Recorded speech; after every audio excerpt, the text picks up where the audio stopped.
Crime Watch Daily. They battled it out on a court TV show. She threw the ring down 9 floors. Hours later, she suddenly disappeared.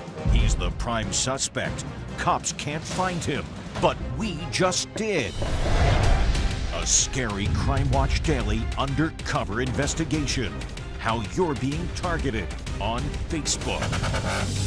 Then, she faked having cancer and suckered people into donating over $100,000. Having cancer helps bring in more money. Now, a sting right here on our set. Have you ever been diagnosed with cancer? And would your dog take a bullet for you? This one took 2 to save her family. Do you feel as though Charlie actually helped save you? They're the stories you can't find anywhere else. We've got them every day. Crime Watch Daily starts right now.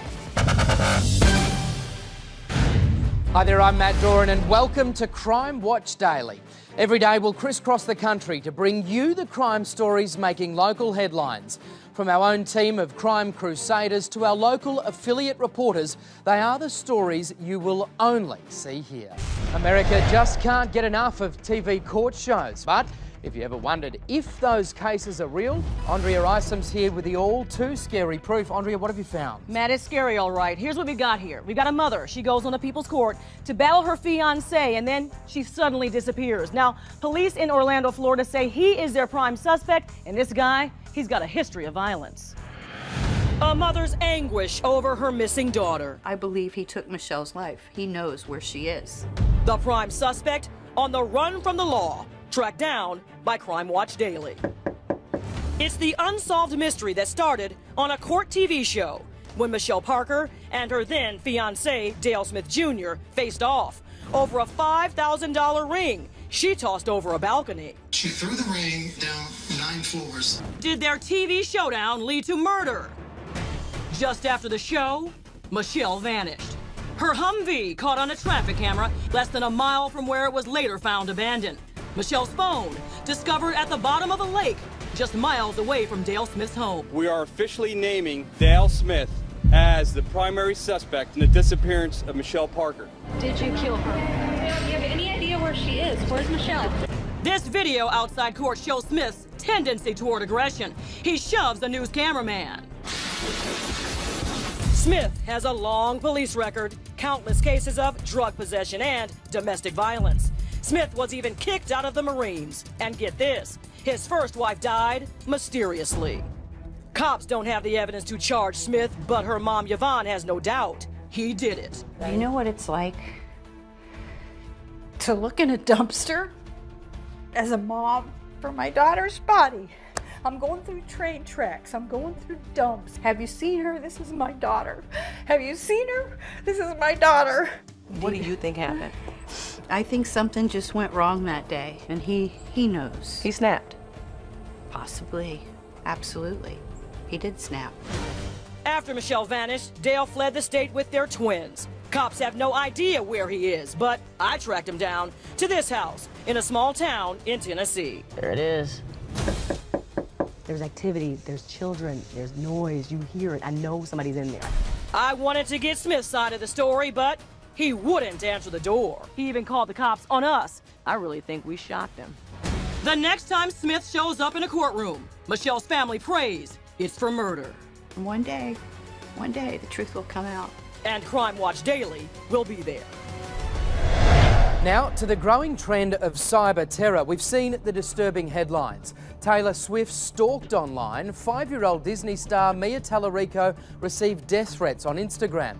Now, you may not know it, but every time you check in on sites like Facebook, you're putting yourself in serious danger. Jason Matera has an undercover investigation to help protect you. Symphony Diaz? Yeah. No way, Jason. We met at the Wranglers hockey game. You were with Brad? He's your boyfriend, right? Yeah.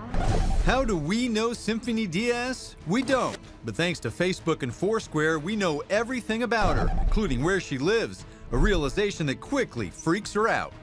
I'm gonna go to the bathroom. I'm Jason Matera with Crime Watch Daily. Hi. As soon as you check in on social media and pinpoint your exact location, you turn into an instant target thanks to your digital trail. That was creepy. I'm like shaking right now. We set up a sting in Vegas where people usually go to disappear. We watched for people checking in on Foursquare at Buco de Beppo restaurant. Then technology expert Tom Holt checked them out. It took us no time to find out Symphony likely lives alone in an apartment and watches TV by herself at night. A quick check of the metadata attached to her online photos and voila, we can get right to her front door. It's not only me, I have my family at home. Tom's takeaways to cut your risk by 80%? Change your privacy settings. They matter. Don't friend anyone you don't know, and don't check in at or near your home. Because the next time a stranger comes up to you, Angela. Yes. Jason, you remember me? he might not be from Crime Watch Daily. Now to a segment we like to call our Crime Watch Sting. It's about a young woman named Cachet who says she battled cancer and whose moving story triggered a flood of generous donations. The problem, it appears her story is one giant lie. This is the face of a con artist. Cachet Arrington says she was diagnosed with cancer 5 years ago.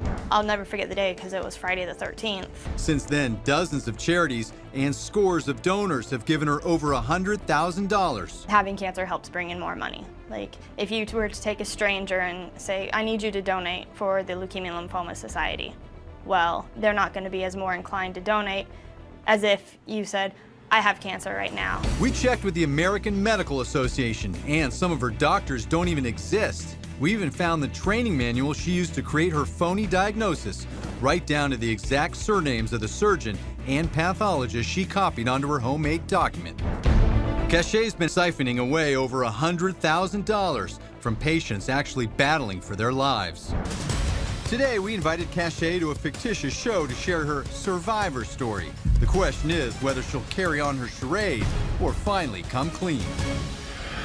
Well, Cachet, thanks very much for joining us today, and I guess more than that, for finding the courage to tell your story. It is an incredible one. The costs must have been just enormous of chemo and the ongoing costs as well. Everything, and I lost my insurance after I finished treatment, but the bills still are there. We saw your reference to Vanderbilt University. We've spoken to patients right across the US who rave about the treatment there. What are your memories from Vanderbilt? Do you remember the moment that they told you that terrible news? I didn't know lymphoma. I've never heard of it. I was like really crushed because I didn't know what I was going to do. We did reach out to your initial pathologists, I think Chris O'Seen and Sean Long. We were given a statement in which actually said that those doctors do not work at Vanderbilt University. Furthermore, our records show that they've never worked at Vanderbilt University. How would you explain that? I think just because they're the actual pathologists, like my oncologist is at Vanderbilt, but they're there. You might be able to have a look at this and help explain it for us. This is your initial report here on the left, of course, given by surgeon Sean Long and pathologist Chris O'Seen. On the right side is a training manual for Vanderbilt University. So Dr. Solong, and down the bottom on the pathologist Dr. Mike O'Seen, which you'll notice there's some similarities to your diagnosing doctors. How would you explain that? I couldn't tell you. Is it a striking coincidence? Yeah, I don't know. Never met the pathologists themselves. I would like you to level with me, and more importantly, with the people who have donated to your cause. Have you ever been diagnosed with cancer? Yes. You have been diagnosed with cancer? Yes. Cachet, I've asked you to level with me. I'd like to level with you. You're on a show called Crime Watch Daily, and we believe there has been forgery, there has been falsification of documents. Beyond that, there's been fraud. This is your chance to level with the people who have donated to your cause. What do you say to them? There's nothing to level with. Your own family and several top oncologists right throughout the USA claim that there are glaring inconsistencies in your medical reports, and notwithstanding, there are fictitious names on your diagnosis report. How would you explain that? Lies. Lies on behalf of who, Cachet? My parents. You think your parents doctored that report? Absolutely. No, I'm saying, no, not the doctors.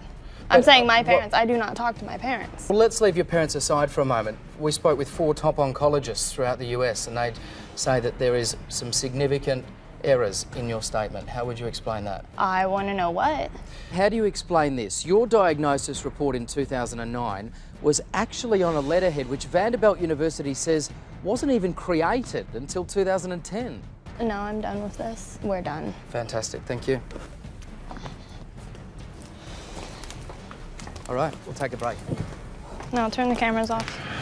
Cachet's done with our questions, but we have plenty more answers. Online right now, the behind-the-scenes story, plus the police hotline if you've been conned by Cachet and want to help in her prosecution.